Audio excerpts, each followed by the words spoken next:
It's a special treat to be sitting here together with Rabbi Avram Goldhar, founder and director of Zichru, and two of the most accomplished Zichru members, Shia Zeidenfeld, Harav Shia Zeidenfeld, because he knows many, many Dafim and Shas, way more than I do, from Williamsburg, who I had the opportunity to meet and schmooze with when he was still a newbie at Zichru, and Uri Berger, who I'm meeting now for the first time. A pleasure to meet both of you. And we're very much looking forward to discussing Zichru in general, but specifically because Daf Hayomi is about to start Maseches Makkos, and Rabbi Goldhar will tell us Zichru is launching a special campaign to bring people who have either started Zichru and fallen off, or are just seeing Zichru for the first time. 23 blatt, 23 days, and you'll be shocked how much you can remember. So Rabbi Goldhar, how are you? And just start us off. Why are we here today? It's a great pleasure to be here with you, Rabbi Shwed, again, and of course with Rav Shia and Rav Uri. So Makkos is a great opportunity. It happened to be post Zos Chanukah. One of our members approached me with the idea. He said, Makkos is a great opportunity to give people a taste of what they can accomplish in terms of making a kinyan on a Masechta. It's a short Masechta, 23 blatt, and it can be done. And if we could produce a Sefer, put all the material together in a Sefer, so that people can have it in their hands, especially because Makkos is going to be over Yantiv, but they can have it in their hands and they can understand how it works, then it's a great opportunity to really expose a lot of people to the power of retention, of memory, making a kinyan. So Baruch Hashem, we're here. It's on the eve of starting Makkos. We have the Sefer both in English and also in Hebrew Yiddish. It's being distributed online, and it's also being distributed through shuls this week and next week. So it's an exciting opportunity for people to discover what they most people have never experienced. And if I could just say that there are many misconceptions about memory. And in fact, in the Sefer, in the Hakdama, we talk about some of the misconceptions. But I think the biggest misconception people have memory or about doing this thing is that, excuse me, it'll never work for them. It hasn't worked for them up until now in terms of remembering. It's not going to. They've never experienced it for themselves. So there's a lot of skepticism ingrained with people, not just on the individual level, but I would say even on the community level. Because if you think about it, most people who've learned in yeshivas or learning in some base midrash, there are not a lot of people walking around with every daf of shas at their fingertips. So we often think that that's relegated to people who are, the gedolim or people with exceptional minds. But the culture of holding on to your learning is something which people are just not exposed to. So Baruch Hashem, now we're 5 years in with this Machzor. We just crossed 1,900 blatt. I believe we're over 70% of Shas. And ta-da, we have people that are doing a Baal Batim, living, busy lives, learning the daf and retaining. So we're very, very excited that we have Makkos as a chance for everybody to, and you don't have to do Zichru, try it for Makkos. That's really the goal. It's own Makkos. It's a popular Masechta. Most people have learned it one time in the past, and we really think it's going to be a huge lift for Lomdei Daf, to really raise the bar, to see that we could get to make a hadran and know that the next day we could chazir the entire Masechta from start to finish in the next week and the next month and the next year and years to come. So that's the goal of this initiative. I'm very excited, and we're thrilled that Al Daf is involved in promoting it as well. Okay, so that was a great introduction, and I think we should jump right in. I want to say, we're recording this almost, I would say, 10 days before Maseches Makkos is going to start. By the time you're hearing this, please make sure to go to zichru.com to order your booklet so you have it in time for when Makkos begins. So addressing zichru.com/Makkos, Makkos, ideally. You'll get that out of the way, but I just want to mention that. Yes, okay. So jumping right in, you mentioned skepticism. People are skeptic. What do I have to do to start remembering? How do I do it? So I think we have two people here who will probably be self-admitting skeptics. So why don't we start with Uri? Why don't you tell us about your skepticism and briefly, what'd you start with? And I know none of these people like to brag about what they're doing, but I think it's okay. You inspire people. You tell people what you're able to do. You're a regular guy like everybody else. Tell them what you're up to today. Yeah, definitely. I'm a regular guy. That much I will tell you, and I appreciate you having me on here. It's a real zchus for me, and definitely I'm humbled by this experience. So I went to YU. I'm a regular YU guy, and I've been learning Gemara since whenever they start teaching you Gemara, 4th grade, 5th grade, whatever it is. And like most people, I learned the Gemara. This is my second time doing the daf, the second time through. And I had a feeling of emptiness, certainly over the last couple of years, which I'm sure many people experience, and yet very few people really embrace. They just kind of ignore. And they just say it's fine because I'm learning. And so that's enough. And let me be very clear. That is more than enough for many, many, many people. And I in no way do I belittle it in any way. I think it's amazing. I think the daf is incredible. But when you've been learning for 30 years or whatever it was that I was learning, and I'm a relatively ambitious guy, and I'm interested in setting the goal a little bit higher for myself. And so Hashem put in front of me this British fellow, Rabbi Goldhar knows the story well, I think it's his brother-in-law actually, who chazer brachos to and from shul every day, 12 minutes, at some advertisement I saw. I still to this day can't remember where I saw it, but I saw it. And frankly, I was thinking about dropping out, and I was like, what's this? 12 minutes, 50, 65, whatever it is, blatt? I was like, there's no way that that's possible, right? So I thought to myself, like, well, let me see what this is, because I like things that are a little bit more creative and innovative and so on. So I started doing it. This goes back 5.5 years from brachos, and it was crazy. It was crazy. And I can tell you firsthand, I am not someone with a good memory. I say this all the time. You can ask my wife. She asks me, do you remember this? Do you remember that? I remember very, very little. But I mean, I'm as smart as anyone. I'm not a genius by any stretch, but I'm an intelligent guy, intelligent enough. But I'm not. I'm no genius, and my memory is average at best. And I started doing brachos, and it stuck. And then I was doing Shabbos, and it stuck. And then Erevin, and it stuck. And Pesachim, and it stuck. And so on, and so on, and so on. And I'll be honest, there are Masechtas that I have some gaps that I'd love some more time, and I look forward to 2 years from now when I can go back and do those a little bit better. But I will also tell you that yesterday morning at 9:25 exactly, on my Chavrus and I chazered 102 blatt of Sanhedrin while I was on the Peloton. So that's my Sunday routine. So, and we did it in about 40 minutes or so, 41 minutes, 102 blatt. Obviously, we're not doing the Shaklavataria, but we can tell you what on every daf what the three points are, and probably a little bit more depending on the daf. So it works. You have to try it. Like anyone who ever is skeptic about anything, if you try something and it doesn't work, so okay, at least you tried it. But to not try something like this, and for someone who's yearning to actually remember what it is that they're learning, which to me, and again, I'll end with this because Rabbi, who's a hero of mine, I'd love to give him an opportunity to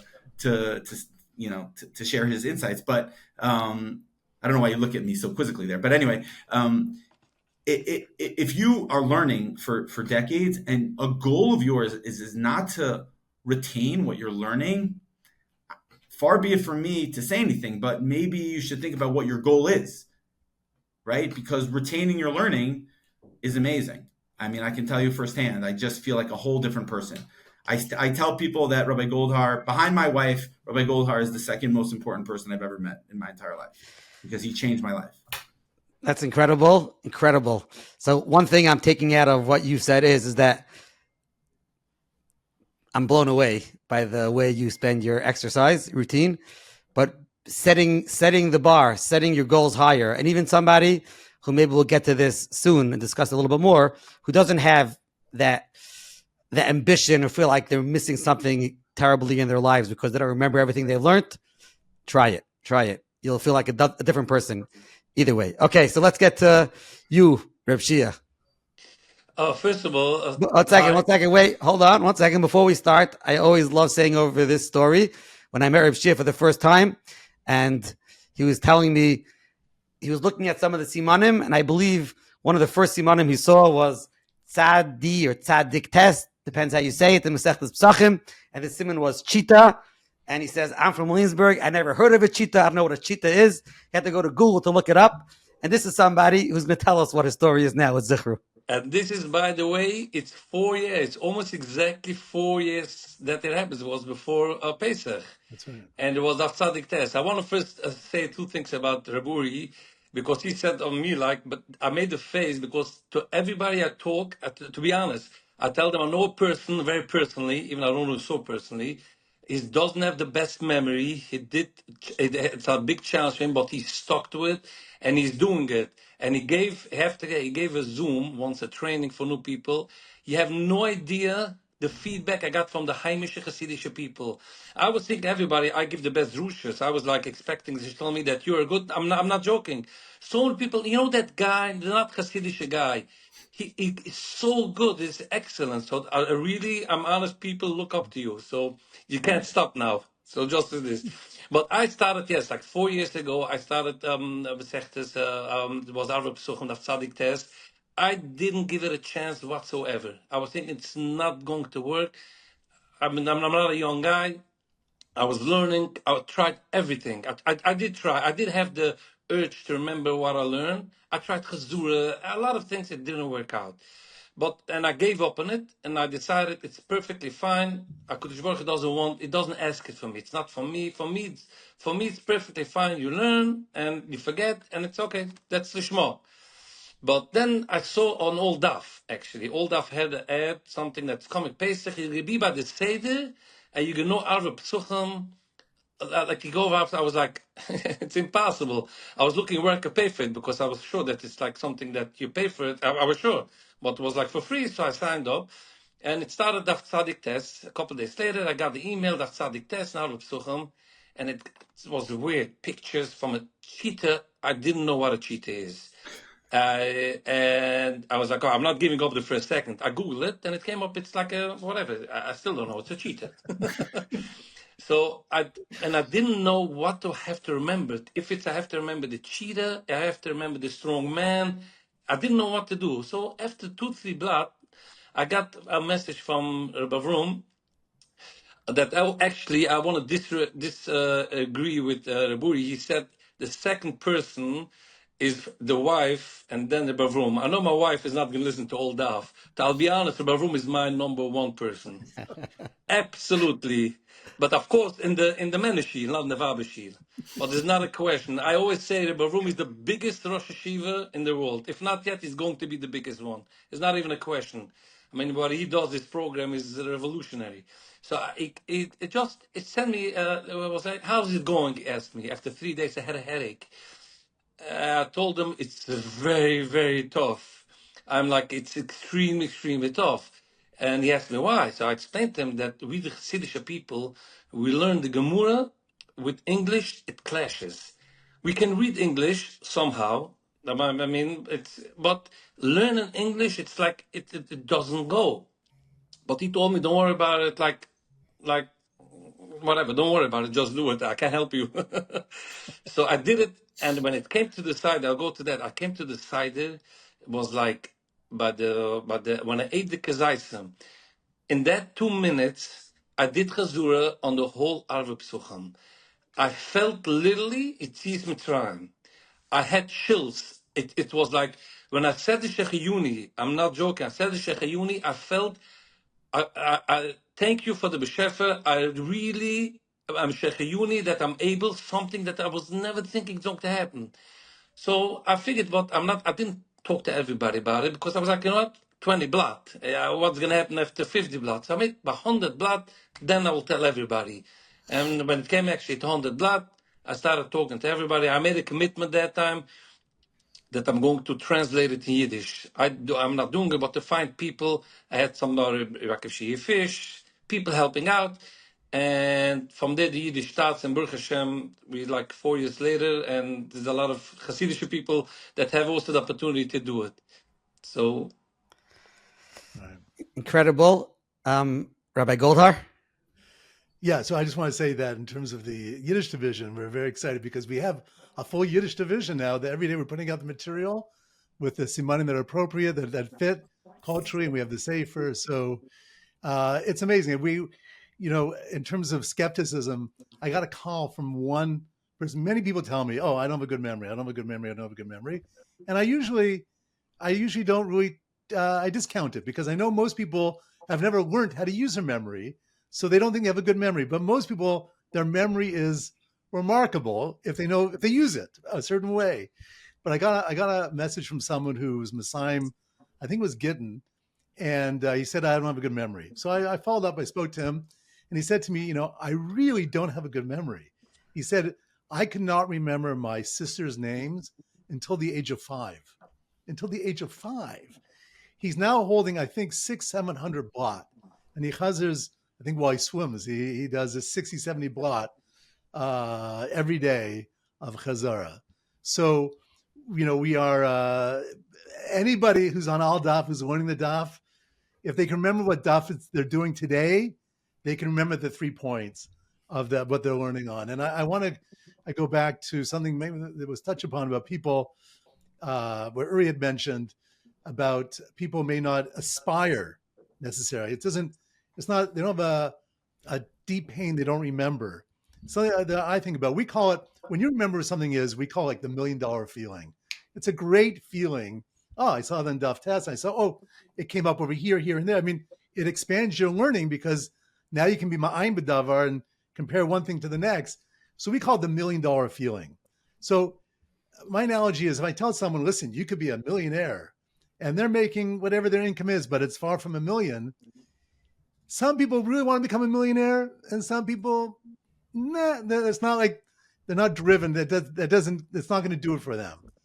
But if they became a millionaire, then they would experience what it's like to be able to have this feeling. So most people, my sense is that they, just because they've never experienced what it's like to hold on to a masechta, because it was never part of their experience, they just don't know what they're missing. But once you hold on to 5-10 blatt, I find for most people that join Zichru, I get a message after 7-10 blatt. I can't believe it.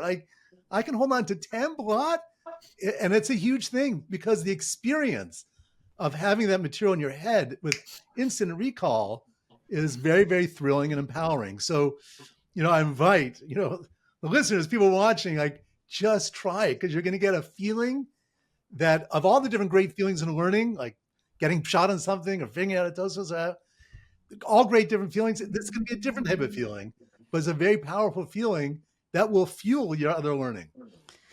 And just when Rabbi Shia was saying the way he felt at the Seder, there's no cherus. It's a Mishnah in Masechtas Avos, Perek Vav. Ein lecha ben cherel misha oisek b'talmud Torah. Right? Someone who's oisek in Talmud Torah. What does that mean?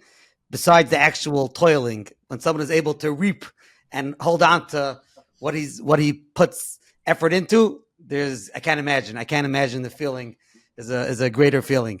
Which we just had, by the way, on Daf Cheetah, Daf Tzadi Tes, that the Gemara in Sanhedrin said that if someone learns but doesn't do a chazara, it's like they reap, but they plant, but they don't reap.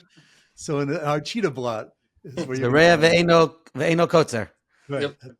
Right. So even as someone who is not an active Zichru participant, besides the fact that you're gonna feel incredible, and there's no way to describe really. There's no way to describe the real V'hara of Hashem Elokeinu that we daven for, that sweetness.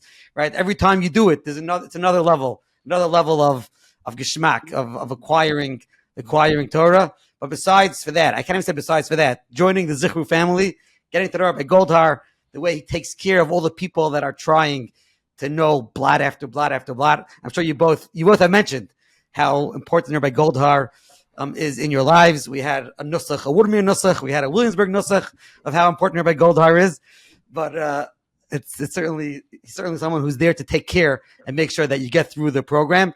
So once again, order your booklet, 23 blatt, try it, Masechtas Makkos, and maybe if Rabbi Goldhar has anything to add. But before we sign off, I would like both Uri and Shia share with the users, because you're both people who are, Baruch Hashem, far in and doing hundreds of dafim. share with the users, someone who's just starting, if you want to give them 3 tips of how they could be successful, or at least be on the journey to success with the Zichru program. Rabbi, I would say the first thing is just commit to Masechtas Malkas. It's only 23 blood. Don't look at the big picture when I will know 100 blood, 200 blood. Just commit that you will know Masechtas Malkas. It's 23 blood. You're going to commit. You're not going to give up.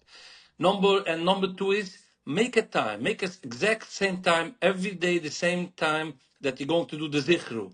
Basically, you only need to add maybe 10 minutes a day. I would say even 5 or 10 minutes a day. Add, but should be the same time and commit to Masechtas Malkus. Do it. Even sometimes you're not gonna. You have questions like, "What will I remember? Will I remember everything? Only 3 points? Or what do I need to remember?" Don't. It's not such a complicated system. The thing is, you have to commit it and do it. There's excellent instructions in Yiddish and in the English, exactly from a lot of experienced people that Zichru people that doing it. So there's a lot of good information. Read it and commit. It's only 23 days. I want to say one more thing. I always say, Rev. He didn't change my life. He gave me a new life. And he really, not only for me, I'm talking for all the people in Zichru. He gave us a new life. It's like a new person. It's not the same person. So this is the tips. incredible. Uri?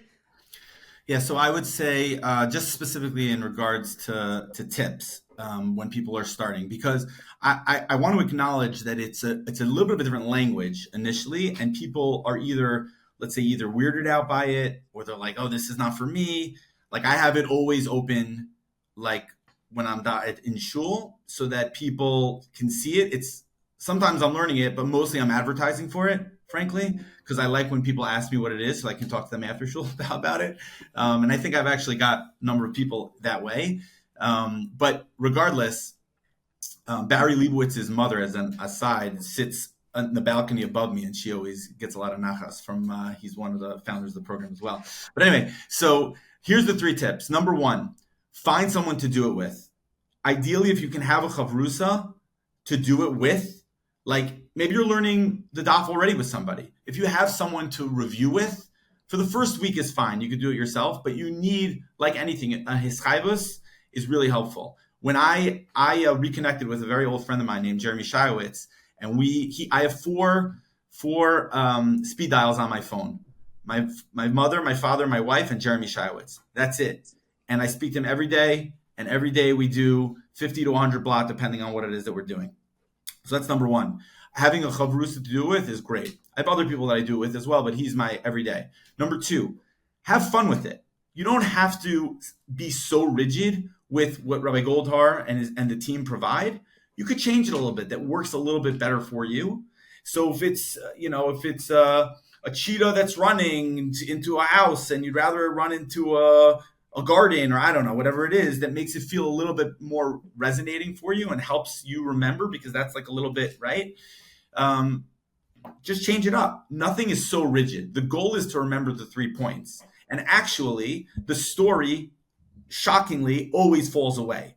It's a crazy thing. People ask me, what's the story on, I don't know, Psachim Tzadi Test? I have no idea what the story is. I have no idea. I know it's a long mission at the top, and I know it's the first 2 points in Arvei Psachim about eating your meals and stuff. But I can't tell you what the story was. I have no clue.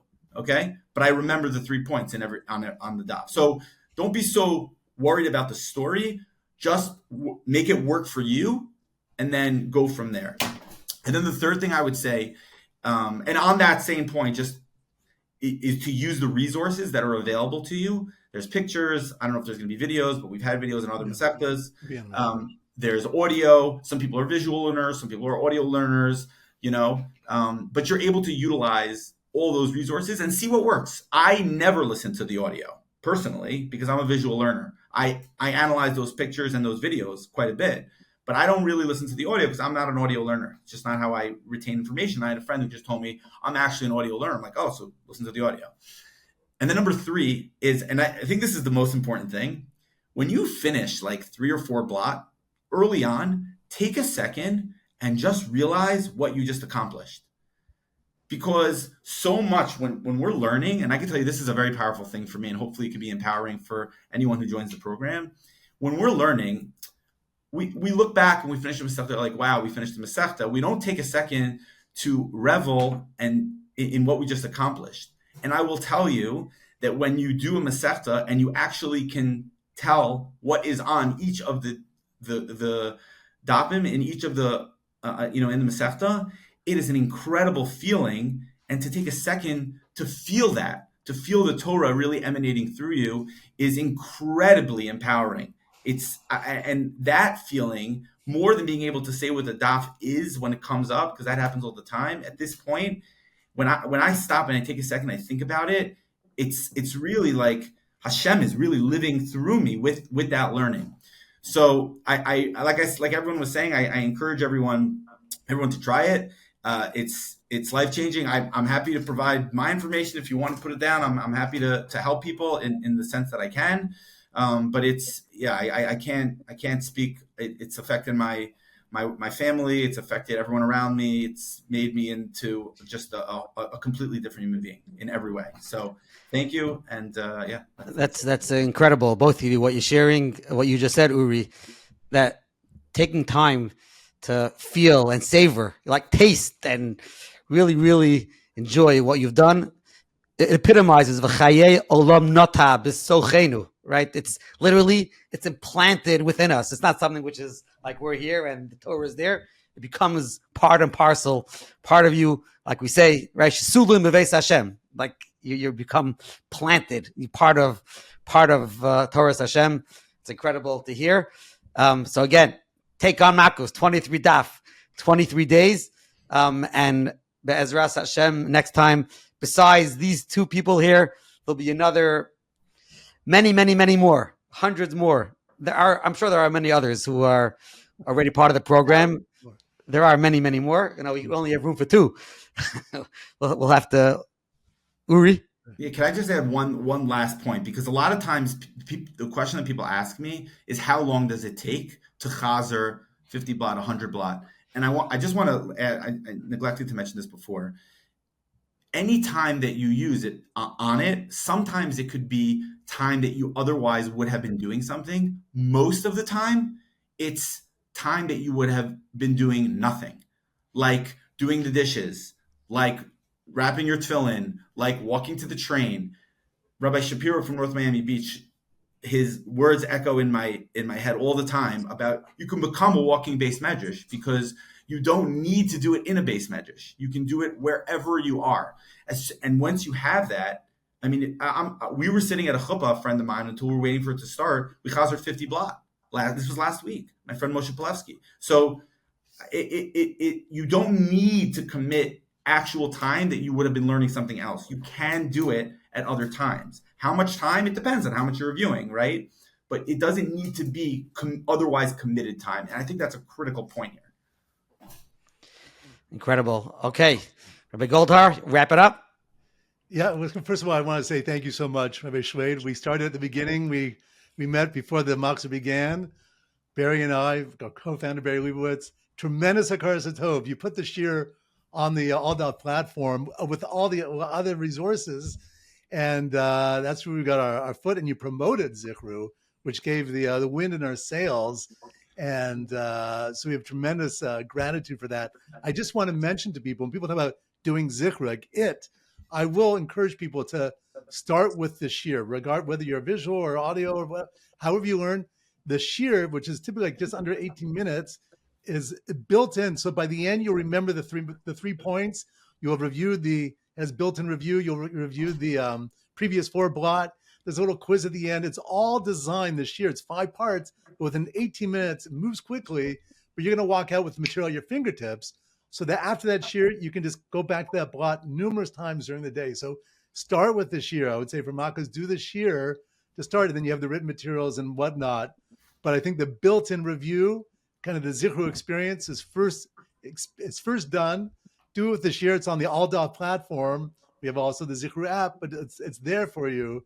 And that's a great way to get started. And by the end, just to keep in mind the end, 23 blot and the average of half a minute a blot on the day of your siyum. You'll be able to review the entire Masechta from beginning to end.